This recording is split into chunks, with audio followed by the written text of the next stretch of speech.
True Gangsters of Yesterday presents the John Gotti Files Part 1.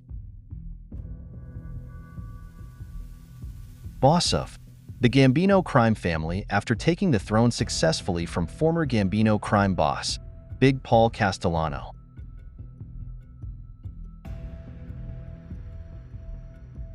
Big Paul was killed outside of Sparks Steakhouse in downtown Manhattan by a hit team of shooters. John Carneglia is said to be the shooter, who actually shot Big Paul in the head.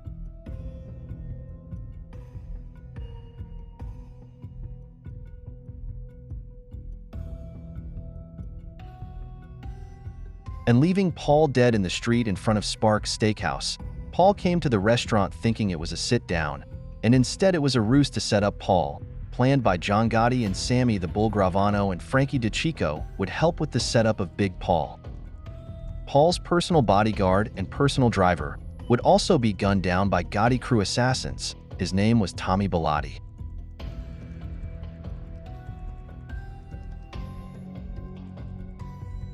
They were both killed on December 16, 1985.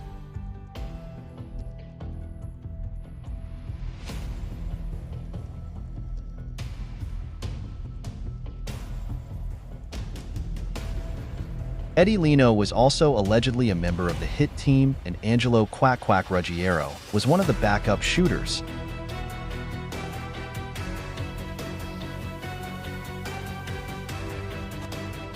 John Gotti allegedly watched from across the street in a backup car, or was around the corner or a block away. As a mob historian, after doing countless nights of research, I do believe John Gotti and Sammy Gravano were on the scene when Big Paul was killed.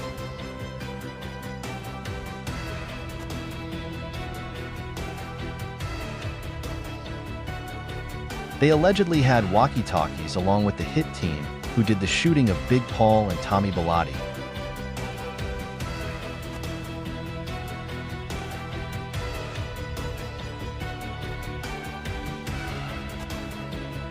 Tommy Bellotti and Big Paul Castellano.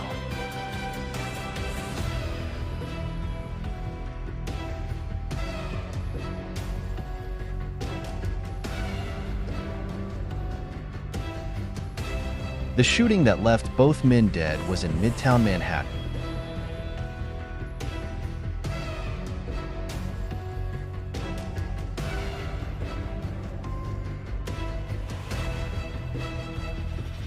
He was killed only 2 weeks after his underboss and Gotti mentor Delacroce would pass away from cancer. Shortly after that, Paul was whacked by the Gotti crew.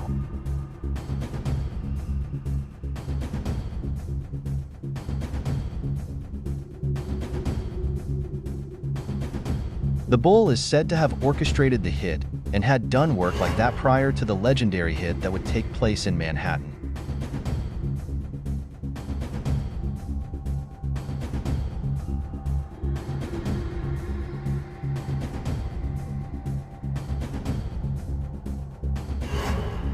Shortly after Gravano and Gotti and crew killed Big Paul and orchestrated the hit, a pissed-off Vincent the Chin Gigani of the Genovese crime family, along with Lucchese boss Vic Amuso and Anthony Gaspipe Casso, not being happy at all about this, which would result in the car bombing of Frankie DeChico, a close pal of the Bulls and one-time underboss to Gotti. He was blown to smithereens on April 13, 1986.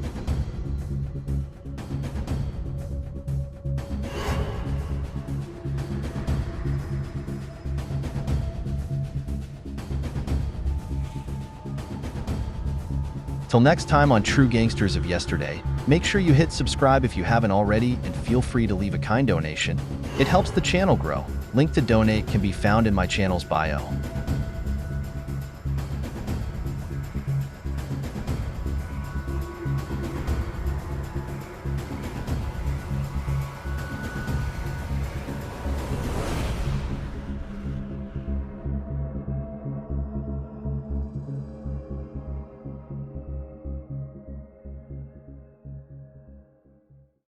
The forgotten gangster, Tommy Bellotti, the other victim, killed at Sparks Steakhouse, True Gangsters of Yesterday bonus material. And the story of the FBI cable guy.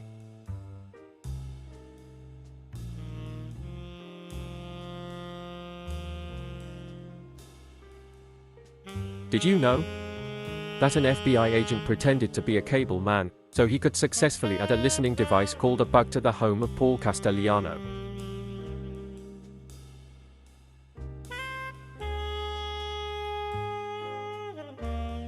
The FBI had a hard time in the past planting any bugs in the home of Big Paul cause someone was always home. The FBI could not gain entry to the Castellano house, but the cable man idea ended up working and the bug was planted.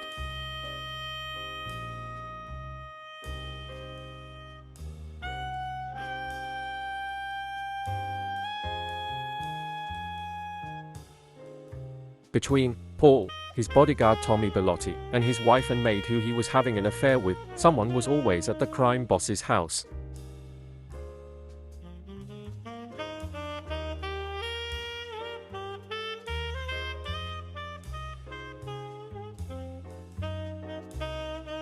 The FBI also had one of Gotti's men, Quack Quack, wiretapped, and Quack Quack thought he was safe on his tiny daughter's bedroom phone that was in her room. Little did he know, her line was tapped and the feds were listening to everything. A phony bug finder finessed Angelo aka Quack Quack into paying for all types of bug finding equipment, and he told Quack Quack that he had no bugs in his house or social club. Little did he know, it is a scam, none of the equipment actually worked. This is how he ended up getting busted for selling drugs. That was it for Angelo Ruggiero. He was sent to prison for narcotics distribution, racketeering, and witness tampering.